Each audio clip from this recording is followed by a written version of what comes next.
Hello there, everybody. Welcome to our Final Four predictions here. Cade Kennedy alongside Tyler Riggs. We've made it through all four quadrants of the bracket here. You can watch those videos in the episode list, basically, there. I mean, they'll all be on the channel by the time this one comes out, unless something has gone horribly wrong. So, as always, if you want to leave a like, leave a comment down below, or subscribe to the channel, it may not seem like a lot, but we do sincerely appreciate it. So, Tyler, looking at our final fours here, I'll go with mine first since it's the more visible one of the two, I guess. The more realistic. Go with the, hey, you said it, not me. So, I've got, personally, Alabama taking on Marquette on one side, and then Texas and UCLA battling it out on the other.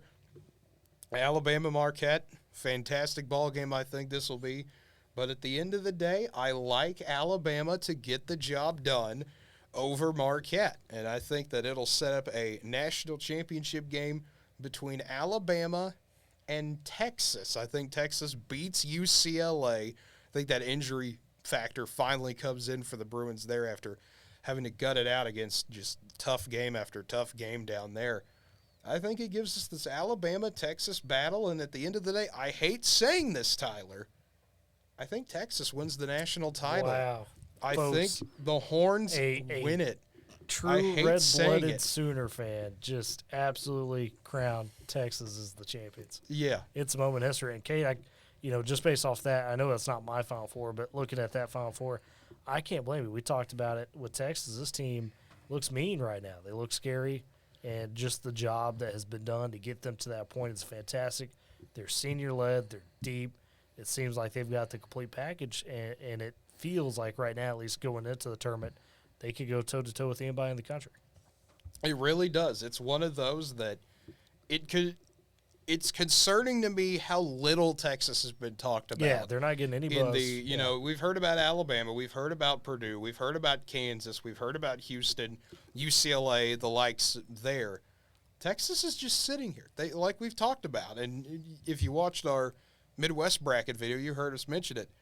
They beat up Kansas twice. Beat the brakes off. You don't walk into Kansas City. You don't walk into Kansas' second home, basically, and just beat them by 20.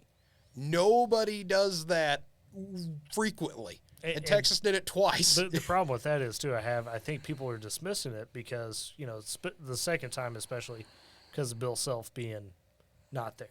Yeah. Folks, Bill Self would have not saved that game. Texas came to play and really showed why they were a problem, I think, for not only, the likes of a Kansas team, but just for anybody in general.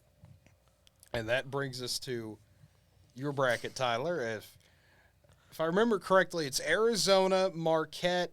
You also had Texas and then UConn. Yes, that's a matchup. So UConn, Texas, Arizona, Marquette. Marquette. Flip it around for you so it's all So basically, my correct, premise was that UConn was the one that exposed the injury weaknesses of UCLA finally, as opposed to Texas doing it. Yeah. So we get to this Final Four, starting with the Arizona-Marquette matchup. We've mentioned how Arizona maybe not super deep. I still like the fact, though, that they got, at least solid dudes, right? Mm-hmm. People they could trust there within that 7 or so that they've got. Marquette's a well-rounded team, physical. They'll try to compete with you, that. And they've got sneaky good offense. That being said, though, Arizona's got an inside-out game that I think will play really well in the tournament. That's why I have them going as far as I do. I take Arizona eking it out over Marquette in this one to get into the national title game. On the Texas-UConn side, we talked about Texas not getting any buzz. I mentioned how UConn, how they're kind of hitting their stride when they need to again, right? Had a great start, had a lull in the middle of the season, starting to find that rhythm again. And with them getting the 4 seed, I think they feel a little disrespected, right? And they've carried all this momentum now into the Final Four. I think they've got the answer to what Texas poses as a problem.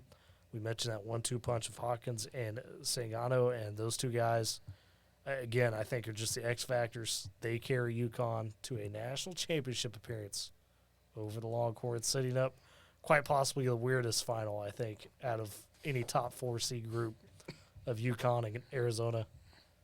And Cade,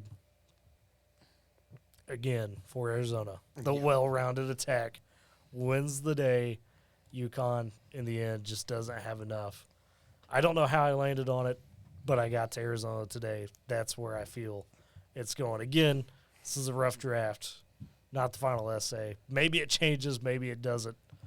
You know how we are in terms of analyzing our stats. I've got a few experts I listen to that I think highly of their opinion more so than others, right, when it comes to this type of stuff. I'll hear what they have to say.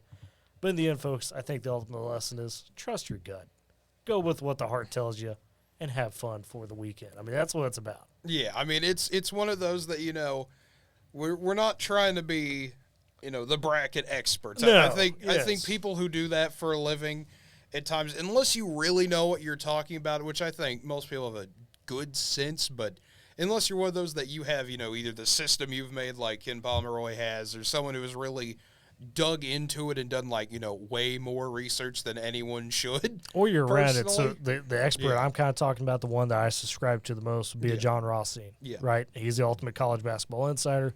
I value his opinion a little bit more than others just because he is around the game and he knows all these teams. Well, right? He knows that we sleep in May. That's right. That's what he knows.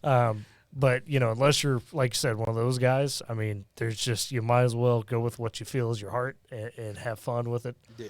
Don't be afraid to be a little biased. We're biased, I think, against the Big 12 to a degree just because we're around it a lot. We know the conference is super tough. And we've got our own personal preferences of teams. We've talked about throughout where, you like more of maybe some of those unknowns in the first round in terms of who knows what they're going to give us, right? The Jekyll and Hyde team, so to speak.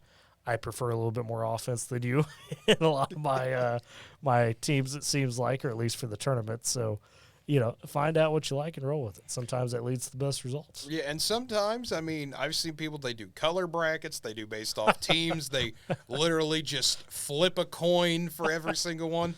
And believe it or not, sometimes those have way better results than anything any expert can put together. I mean, at the end of the day, this is about coming together for 4 great days of basketball with the first round and second round and just celebrating all the athletes that just worked their tails off to get here. And I mean, that at the end of the day, that's what it's all about. It's all about these kids out here having fun and getting to live their dreams. And not only that, but who's the Cinderellas? Who's the teams that experience a heartbreak? And if you're a fan of those teams, do you go through that with them?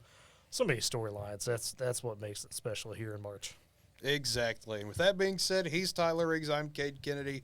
We hope you've enjoyed. Unless you're watching this first, this would kind of sound weird that we're signing it off like this, So feel free to watch the other ones and come back to this if you want to end it. It does happen. Some people go out of order or don't know or just want to cut to the end. And all of that is perfectly fine, of course. I mean, there's more than one way to get to Walmart, folks. But when you look at it, at the end of the day, feel free to like the video, subscribe to the channel, leave a comment below. Tell us what we did right or did wrong. Do you agree? Do you disagree? All that fun stuff. But until next time, folks, have a great one and enjoy the madness. We've almost made it.